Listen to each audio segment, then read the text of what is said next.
Hey, what's up? It's me, Ultra. Uh, boy, this month sure has been spooky, hasn't it? You know what? I was gonna read SCP 1031-J, but apparently I can't find it. So I've decided instead, hey, why don't we just read a bunch of bad Trollpastas? I've been serious all month. All right, I deserve this. Today of all to blowed. This is the story of a day where there was all this blood. A man was walking around and blood started coming out of him everywhere.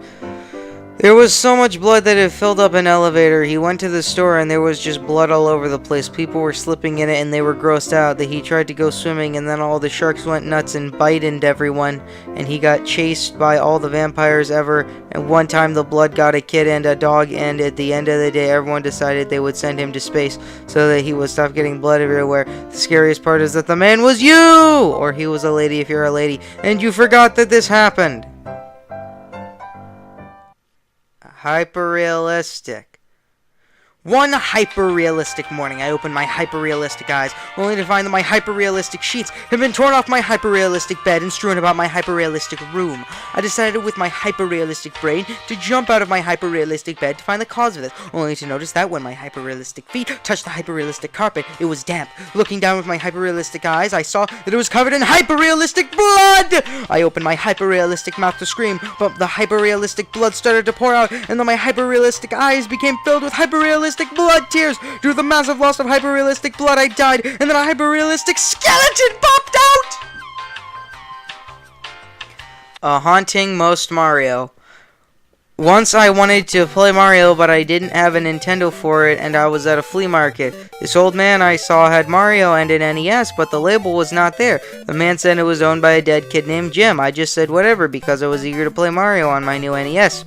I plugged it in, and everything seemed normal. I played World 1-1 and did it, and then the old warp pipe trick, and then when I got to the pipes, instead of the usual text that said welcome to the warp zone, it said welcome to the scary hell place. I thought this was weird, but I said whatever and used the furthest pipe.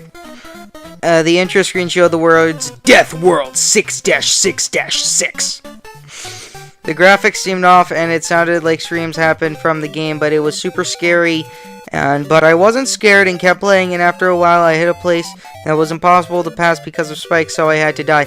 I kept trying until my lives were at 0, and I thought it was game over, but Mario came back, and this time it looked like his face was bloody. As I started playing the level, it turned to a hidden cloud level, and it looked like Mario had angel wings.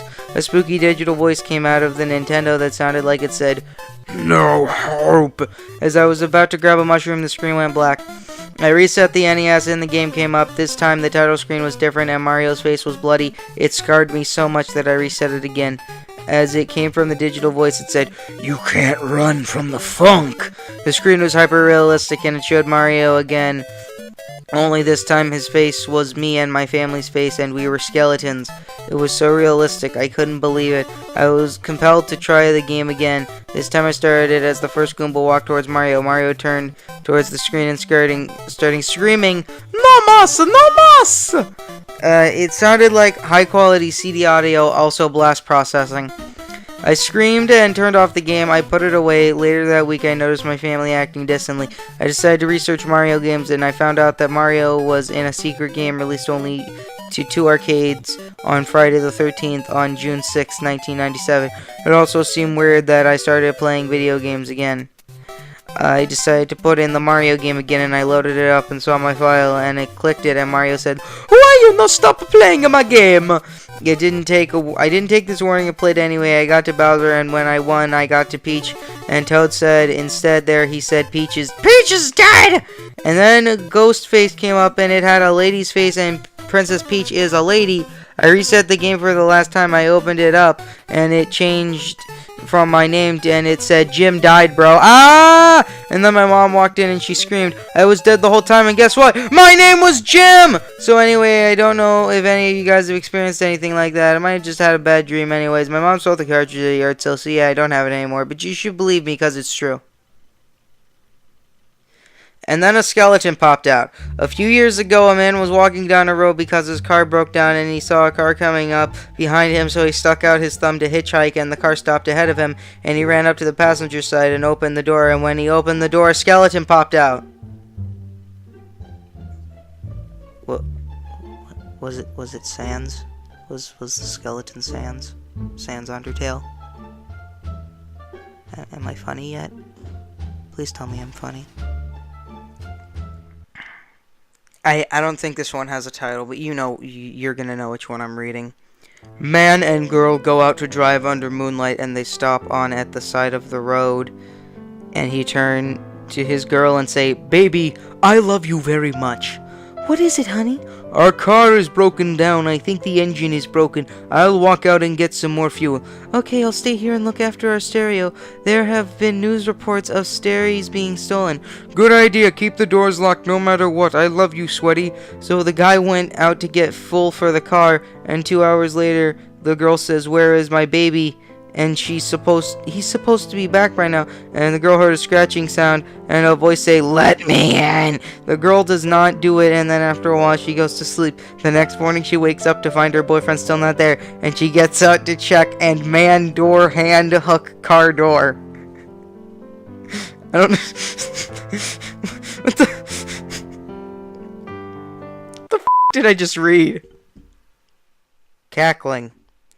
Enough was enough. For years I had listened silently to the doctor squawking out their meaningless Latin gibberish, toying with my body as they tested one radical new treatment after another. They said that this last one was the best, that my condition was finally improving. Why then did I feel like I was dying on the inside? Why were my thoughts growing so dim, my joints so numb? Today there was going to be one more round of their disgusting concoction, but I knew it would only be the death of me. I knew that now they were trying to destroy me all along, that I was just another guinea pig in one of their sick little experiments. They weren't going to take me. I could feel one more attack coming as I flung myself from the bed. I wasn't going to lose this one. I crumpled on the floor, flailing and twitching as I already had hundreds of times, fighting for control. I fought harder than ever before, writhing, screaming, cackling. Always the mad cackling echoing from deep within through the screams. At long last, I realized what I needed to do. Part of me had always known. I had stomped out the notion before it could even finish. This time I embraced it. I fought for it. I squirmed, shrieked, and gibberish until finally I felt something new. A rush of euphoric freedom I had never felt before. I had it. I had the control. Despite the agonizing screams flying from my body, I felt no pain, no sensation at all. As I peeled away the strips of flesh, the screams quickly faded as a crimson mosaic filled the tile floor. But my work continued, and my shrill laughter echoed through the empty house as I scooped up the dripping of handfuls of meat and slick gelatinous entrails. I stripped the tissue from my fingers to better scrape the gunk from my bones long into the night. As I finally stood up in the heat of discarded flesh, I realized that my memories had never really been mine.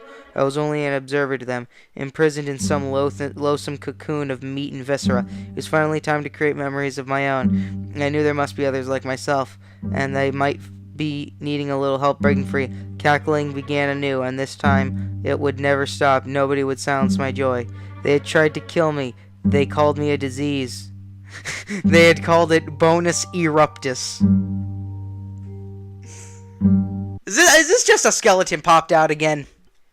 And for our final tale of the evening, I think we're going to go with one of the best known troll pastas of all time.